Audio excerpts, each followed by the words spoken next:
Welcome to another episode of Humans Are Whack. First off, thank you to everyone who watched episode 2. The comments, the reactions, and the wild discussions from all over the world were incredible. Seriously, this channel wouldn't exist without you. And if you're new here, welcome to the weird side of humanity. Before we dive in, make sure to like, share, and subscribe so you don't miss the next deep dive into the most unbelievable things humans have ever done. Also, drop a comment and tell us where you're watching from. Not just because we're curious, but because every story we tell here connects people from across the world who share one simple truth. Humans are absolutely whack. Now let's begin. In our first story for today, it's one that sounds like something pulled straight out of an ancient fable, but it's completely real. The man who tried to live with wolves to understand nature. Imagine walking away from everything you know, your home, your comfort, your humanity, just to live among predators. That's exactly what one man did. His name was Sean Ellis, a British man obsessed with understanding the behavior of wolves. Not through observation, not from a distance, but by becoming one of them. He disappeared deep into the woods of Devon, England, and began living inside a wolf enclosure, eating raw meat, sleeping on cold ground, mimicking their howls, even marking territory with scent. For months, he lived this way, believing that by abandoning his humanity, he could earn the trust of the pack. At first, the wolves were cautious. They kept their distance, watching him like prey.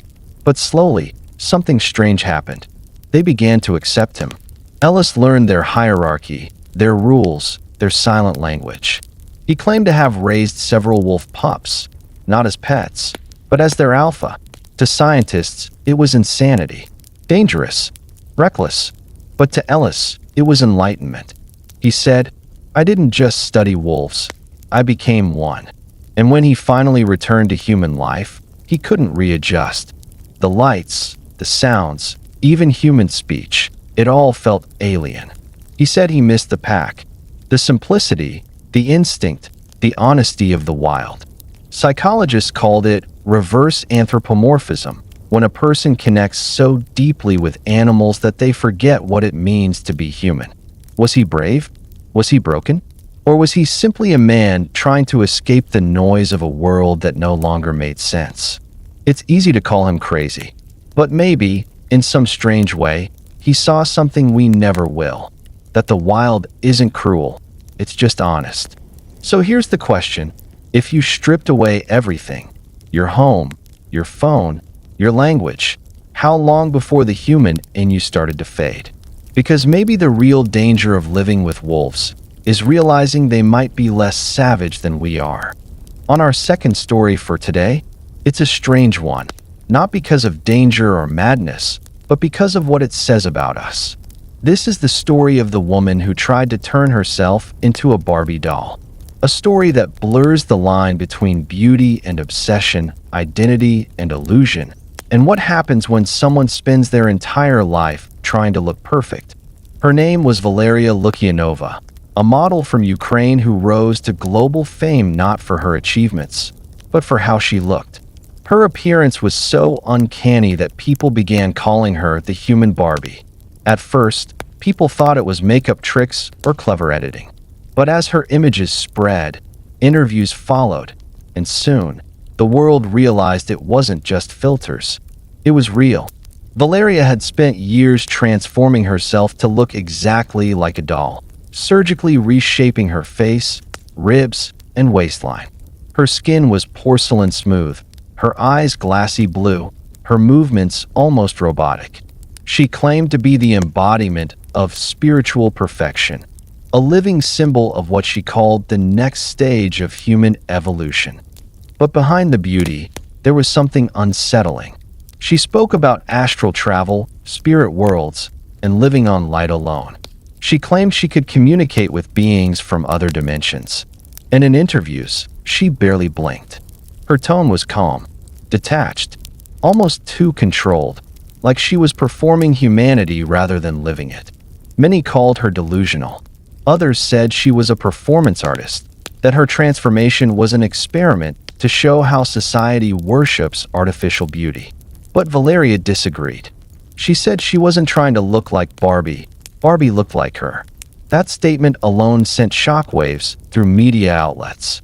But beyond the surface mockery and fascination, there's something darker. On our third story for today, it's one that turns the idea of thinking outside the box completely upside down.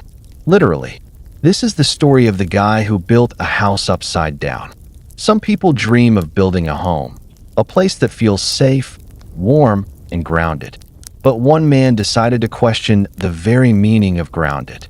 His name was Daniel Cerny, an artist and architect from Poland who, in the early 2000s, set out to build one of the strangest homes ever constructed, a full-sized house, completely upside down. From the outside, it looked like something straight out of a fever dream. The roof was buried in the ground, the foundation pointed toward the sky, and the windows hung in midair. Every detail was flipped: furniture, decor, even the clocks and pictures on the walls. Visitors had to walk on the ceilings. Tables were above their heads. Chairs dangled from what should have been the floor. The toilets were upside down, too, though, thankfully, not functional. At first, people thought it was just a stunt, a joke, or maybe an art piece gone too far. But there was meaning behind the madness. Daniel said the house was a metaphor, a reflection of how the world itself had been turned upside down. He was protesting the political chaos and moral confusion of modern society. He wanted people to feel the same disorientation he felt living in a world that seemed backward, where greed outweighed empathy and chaos was disguised as progress. The project took months to complete and became a viral sensation. People lined up for hours just to step inside and experience the dizziness of living in a world that defied logic. And that's where the irony kicked in. Because what started as a political statement quickly became a tourist attraction. The same people who were meant to question society's absurdity began taking selfies inside the madness, grinning while standing on the ceiling, laughing at how weird it felt. The artist's message on our fourth story for today, this one blurs the line between science, obsession, and self-destruction. It's the story of a man who didn't just study danger. He injected it into his veins. The scientist who injected himself with snake venom. Some scientists dedicate their lives to understanding how life works. But Bill Haast, an American herpetologist, spent his life studying how life ends. Born in 1910, Bill became fascinated with snakes as a child. While most people feared them, he saw beauty in their danger, the elegance of something deadly. By his 20s, he was running a snake farm in Florida, extracting venom for research and antivenom production. But then came the decision that changed everything. Bill began injecting himself with small doses of snake venom daily. He believed he could build up immunity to even the deadliest bites: cobras, vipers, mambas, species that could kill a man in seconds. It wasn't a stunt. It was a lifelong experiment, one he conducted on himself, quietly, carefully, for decades. By the time he was in his 80s, Bill had been bitten more than 170 times. 17 of those bites should have killed him instantly, but he survived them all. Doctors called him a miracle. Scientists called him reckless. He just called it science in motion. And here's the strange part. His obsession actually worked. Over time, his body developed a resistance to multiple venoms. When other people were bitten by snakes, Bill would sometimes donate his own blood, and it saved their lives. He was literally walking around with antibodies that could neutralize poison, a living antidote. But the real mystery wasn't just how he survived, it was how long he lived. Bill Haast lived to be 100 years old. When asked about his secret to longevity, he famously said, "I never smoked, I never drank. I just had a little venom every day." It's poetic, in a way, a man who found life inside death. But there's something profoundly human about it too. Our endless need to test limits, to control nature, to play with danger just to prove we can. Modern researchers now study his blood samples to understand how his immune system adapted, a mystery that might one day help create new treatments for toxins, bites. Even on our fifth story for today, it's one of those tales that sounds impossible, something between spiritual awakening and slow suicide. A story about a man who believed he could live without food or water, the man who tried to survive only on sunlight. They called it breatharianism, a movement that claimed humans could survive by consuming nothing but air and sunlight. No eating, no drinking, just the energy of the universe. And one man decided to prove it. His name was Prahlad Yani, an Indian yogi who claimed he hadn't eaten or drunk anything since 1940. For over 70 years, he said he survived entirely on the life force of the sun, prana. To most people, it sounded absurd. But Yani was calm, unwavering, and strangely convincing. He radiated peace. He was healthy, alert, and full of life. Doctors were baffled. So, they put him to the test.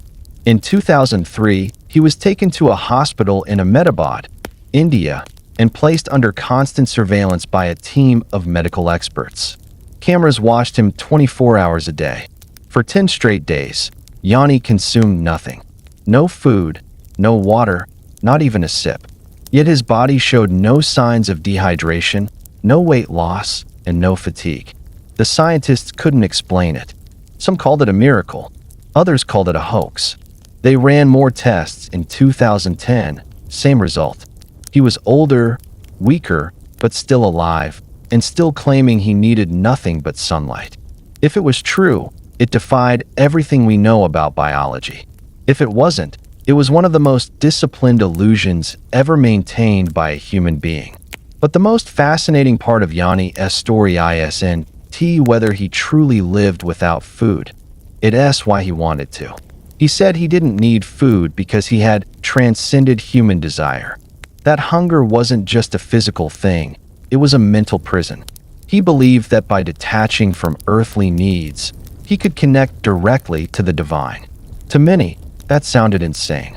To others, it was enlightenment. But when you really think about it, there's something haunting about the idea. Because whether or not it's real, it reflects a truth about human nature, our endless obsession with control.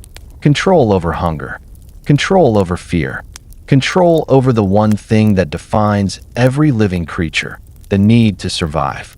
In trying to become more than human, Yani might have revealed what being human really means, a constant fight between body and spirit, desire and discipline. He once said, "You eat food to live. I live to prove you don't have." On our sixth story for today, it's a story about love, but not the kind you'll find in movies or fairy tales. This one crosses the line between the living and the dead. The woman who married a ghost. Her name was Amanda Teague, a woman from Ireland who once worked as a Jack Sparrow impersonator at pirate festivals. But somewhere between performance and belief, something shifted. In 2014, Amanda claimed to have met someone special, someone who understood her, someone who made her feel alive again. His name, she said, was Jack Teague, a 300-year-old ghost of a Haitian pirate who had died in the 1700s. Yes, you heard that right. She believed she had fallen in love with a ghost. Amanda said their relationship began spiritually, through meditation, dreams, and candlelit rituals. She insisted Jack's energy was strong, that he would speak to her, touch her, and even comfort her when she was alone. But it didn't stop there. In 2016, Amanda made headlines when she announced that she and Jack were going to get married, in a full ceremony, on a boat, in international waters, so it would be spiritually legal. The ceremony had everything: rings, vows, music, guests. She wore white, and beside her stood an empty space where she claimed Jack's spirit was present. To her, it wasn't a joke or a stunt. It was real love. She said she could feel him, that they had a deep, emotional, even physical connection. The media called it delusion. Psychologists called it spectrophilia, a rare condition where someone develops romantic or sexual attraction to spirits or non-living entities. But Amanda didn't care. She said, "Love doesn't die just because the body does." For a while, she claimed the marriage made her happy. Jack was protective, loving, and always near. But then things changed. Amanda began to feel drained, sick, and anxious. She said Jack had become possessive, jealous, even violent in spirit. In her words, he turned from a loving husband into an energy vampire. Within 2 years, she performed a spiritual divorce, breaking the connection through an exorcism. She said she finally felt free again, alive again. To most people, it was madness. To others, it was grief, transformed into fantasy. But no matter how you see it, her story reminds us of one unsettling truth.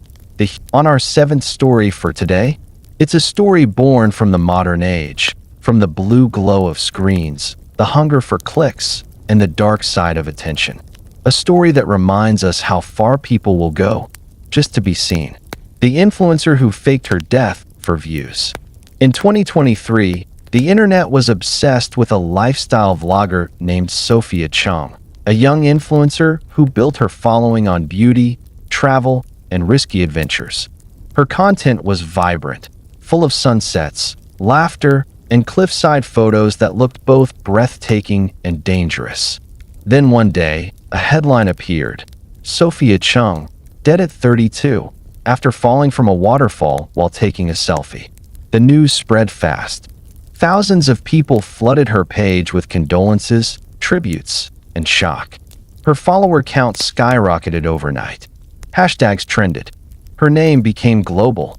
But weeks later, something strange happened. A photo appeared on her page. New, crisp, different lighting. And then a caption: "Did you miss me?" The internet exploded. Some thought it was a hack. Others thought it was marketing for a film. But then Sophia posted again, "I never died. I just needed to prove a point." She confessed that the entire death story had been fabricated, a social experiment to show how quickly people care when it's too late. She claimed she wanted to reveal the hypocrisy of social media, how people ignore you when you re-alive, but glorify you when you re-gone. But what followed wasn't enlightenment. It was chaos. People were furious. Some called her a genius. Others called her manipulative. Her followers dropped. Brands cut ties. And the internet, the same force that had made her famous, turned on her overnight.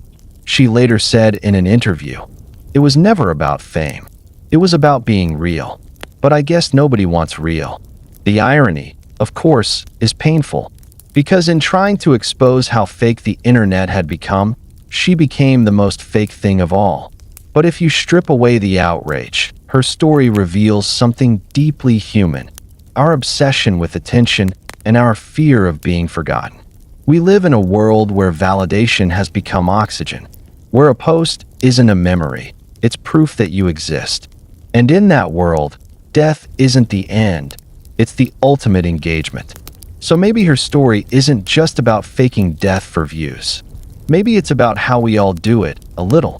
How we curate, filter, exaggerate, and perform, turning life into a highlight reel and grief. And on our 8th story for today, it's one of those tales that blurs the line between genius and delusion, between discovery and obsession. A story of a man who spent decades trying to talk, not to people, but to something beyond the stars. The man who tried to communicate with aliens through radio waves. In the 1970s, a man named John Shepard from Michigan made it his life's mission to contact extraterrestrial life. But unlike others who watched the skies through telescopes or read conspiracy books, John decided to build his own signal to the cosmos. In his grandparents' living room, he began assembling what would become one of the most bizarre homemade projects in history: a massive, custom-built array of electronic equipment, cables, amplifiers, and antennas. He called it Project Strat, Special Telemetry Research and Tracking. For over 30 years, John devoted every waking moment to his mission. He spent every paycheck, every ounce of energy, trying to create a two-way radio channel that could reach deep space. He transmitted everything: musical tones, pulses, coded patterns, and even classical music, hoping that somewhere out there, someone or something would answer. His neighbors thought he was crazy. His family didn't understand. But John didn't care. He believed that if the universe was truly alive with intelligence, then someone had to be listening, and he wanted to be the one who called first. The equipment grew.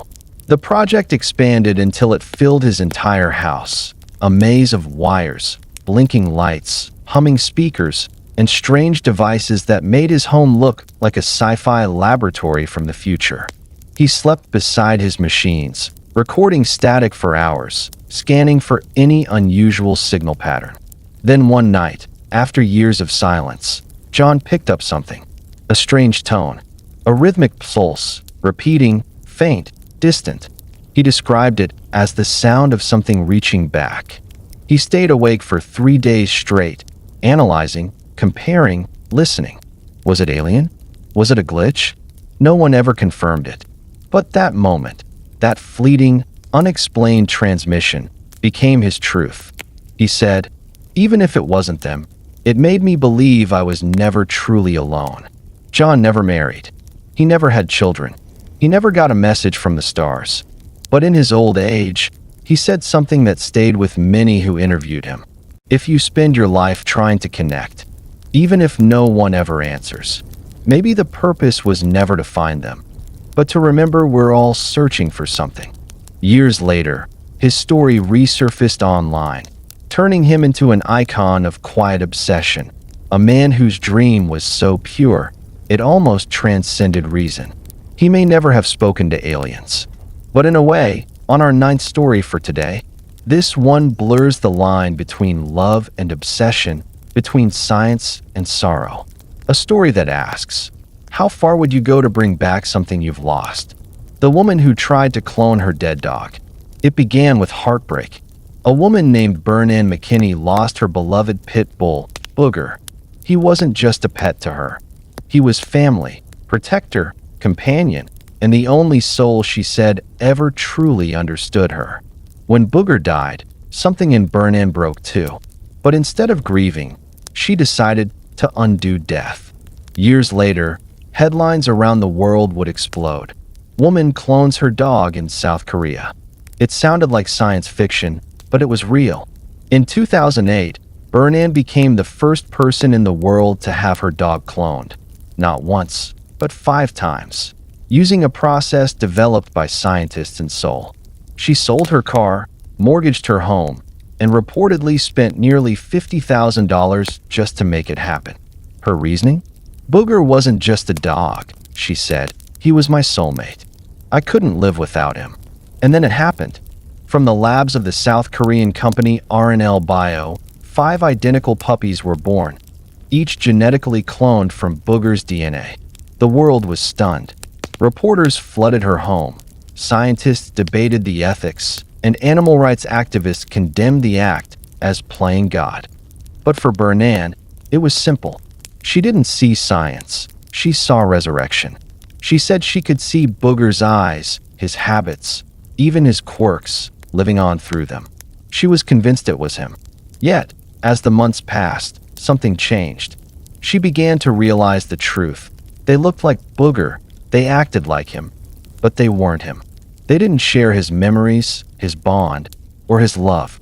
They were copies, perfect, soulless reflections of something she could never truly get back.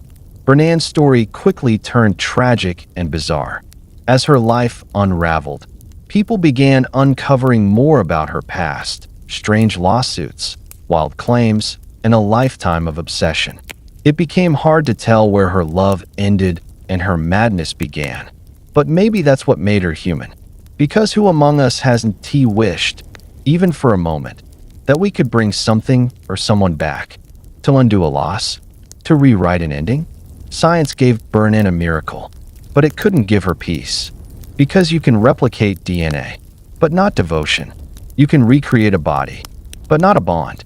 So here's the real question. If technology one day offered you the chance, and finally, Our 10th story for today. The conclusion to this episode takes us to the edge of madness. A story that proves the human mind will go to terrifying extremes just to feel alive. The guy who buried himself alive to conquer fear. His name was Mick Meaney, an Irishman from County Cork. In 1968, Mick made headlines around the world when he decided to do something no one had ever done before: bury himself alive. Not for punishment, not for art, not for money, but to prove a point that the human will can conquer anything, even death itself.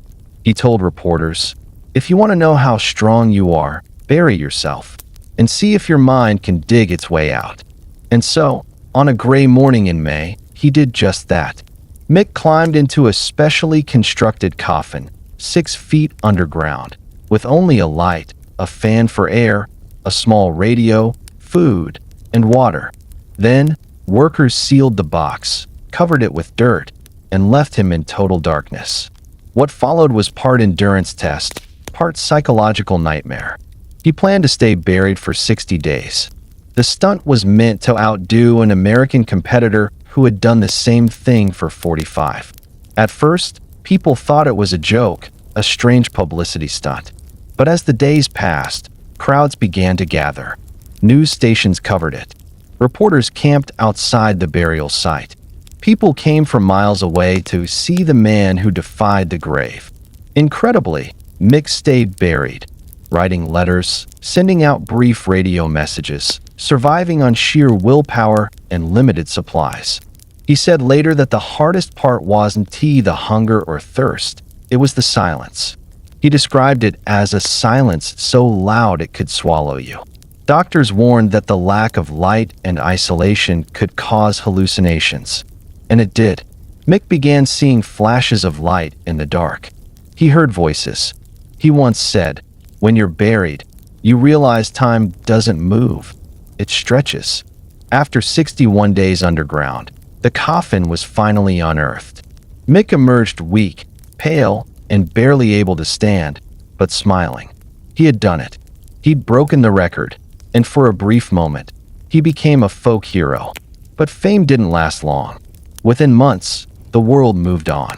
His name faded into obscurity, and the man who once defied death disappeared from the spotlight, returning to quiet life. A man who had literally been to the edge of the grave and back. To some, he was reckless. To others, fearless. But perhaps the truth lies somewhere in between. Because maybe Mick was. So, as we close episode 3 of Humans Are Whack, here's my question for you. Where are you watching from?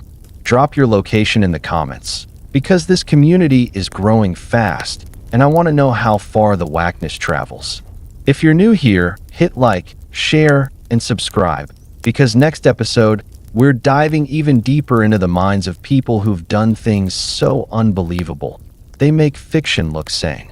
Until then, stay curious, stay human, and remember, sometimes the scariest thing isn't what humans do to the world.